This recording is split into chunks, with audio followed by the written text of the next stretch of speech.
ஒரு ஊர்ல ஒரு குதிரை ஒண்ணு பார்த்தீங்கன்னா இருந்துச்சாம். சரிங்களா? அந்த குதிரை அந்த ஊர்ல இருக்கிற எல்லா போட்டியிலயும் அந்த குதிரை தான் ஃபர்ஸ்ட் பிரைஸ் பார்த்தீங்கன்னா வாங்கும். அதே மாரி அந்த ஊர்ல ஒரு பெரிய ஒரு போட்டி பார்த்தீங்கன்னா வருது. அங்க இருக்கிற மக்கள் என்ன பண்றாங்க, எப்படியும் அந்த குதிரை தான் ஜெயிக்க போகுதுன்னு சொல்லிட்டு அந்த குதிரை மேல தான் பார்த்தீங்கன்னா பெட் பண்றாங்க. அதே மாரி இப்போ நம்ம ஒரு போட்டிக்கு போறோம்னா என்ன பண்ணுவோம்? ட்ரெய்னிங் எடுப்போம்ல. அதே மாரி இந்த குதிரையும் பார்த்தீங்கன்னா ட்ரெய்னிங் எடுக்குது. இந்த குதிரைக்கு பார்த்தீங்கன்னா ஒரு ட்ரெய்னர் தான் ட்ரெய்னிங் குடுக்குறாரு. சரிங்களா? அவரு ட்ரெய்னிங் பண்றப்ப என்ன பண்றாருன்னா, அந்த குதிரைக்கு வந்து ஒரு ட்ரீட் பார்த்தீங்கன்னா குடுக்குறாரு.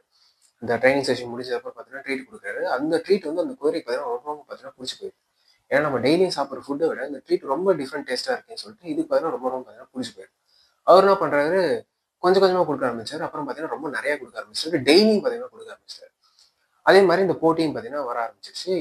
ஸ்டார்ட் பண்ண உடனே எல்லா குதிரையும் பார்த்தீங்கன்னா ரொம்ப வேகமா, பயங்கரமா பார்த்தீங்கன்னா ஓடுது. ஆனா நம்ம குதிரை மட்டும் பார்த்தீங்கன்னா ஓடாம அங்கேயே பார்த்தீங்கன்னா நிக்குது. சுத்தி இருக்க எல்லாருக்கும் பார்த்தீங்கன்னா ஒண்ணுமே புரியவே இல்ல. என்னடா அந்த குதிரை ஓடாம அப்படியே நிக்குது அப்படின்னு. ஆனா அந்த குதிரை பார்த்தீங்கன்னா, அந்த ட்ரெய்னர் கிட்ட வந்து ட்ரீட் கேட்குது. சரிங்களா? அந்த டைம்ல என்ன ஆயிடுச்சுன்னா, அந்த குதிரைக்கு அந்த ரேஸ் பார்த்தீங்கன்னா முக்கியம் இல்லாம போயிடுச்சு. அந்த ட்ரீட் தான் முக்கியமாயிடுச்சு. சரிங்களா? இங்க அந்த குதிரைன்னு சொல்லிட்டு நான் எத மீன் பண்றேன் பார்த்தீங்கன்னா, நம்மளுடைய பிரெயின். அங்க இருக்கிற ட்ரெய்னர் வேற யாரும் இல்ல. நீங்க தான். நாமளும் இப்படிதான் ஏதாவது ஒரு விஷயத்துல ரொம்ப அடிக்ட் ஆயிடுறோம். இந்த ஸ்மோக்கிங், இந்த ட்ரிங்க்ஸ் மட்டும் அடிக்ஷன் இல்ல. நம்ம டெய்லியும் பண்ற இந்த சோசியல் மீடியா வந்து ரீல்ஸ் ஸ்க்ரோல் பண்ணிட்டே இருக்கோம்ல. இது கூட பார்த்தீங்கன்னா பெரிய ஒரு அடிக்ஷன் தான். இதெல்லாம் ஸ்டார்ட்டிங்ல பார்த்தீங்கன்னா, நமக்கு எந்த ஒரு ஆபத்தாவும் பார்த்தீங்கன்னா இருக்காது.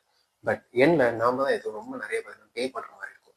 நம்மளோட டைம், நம்மளோட ஹெல்த், சம்டைம் நம்ம லைஃபே பார்த்தீங்கன்னா இதனால பார்த்தீங்கன்னா போயிடும். ஸோ இதுக்கப்புறம் பார்த்தீங்கன்னா கேர்ஃபுல்லா இருங்க.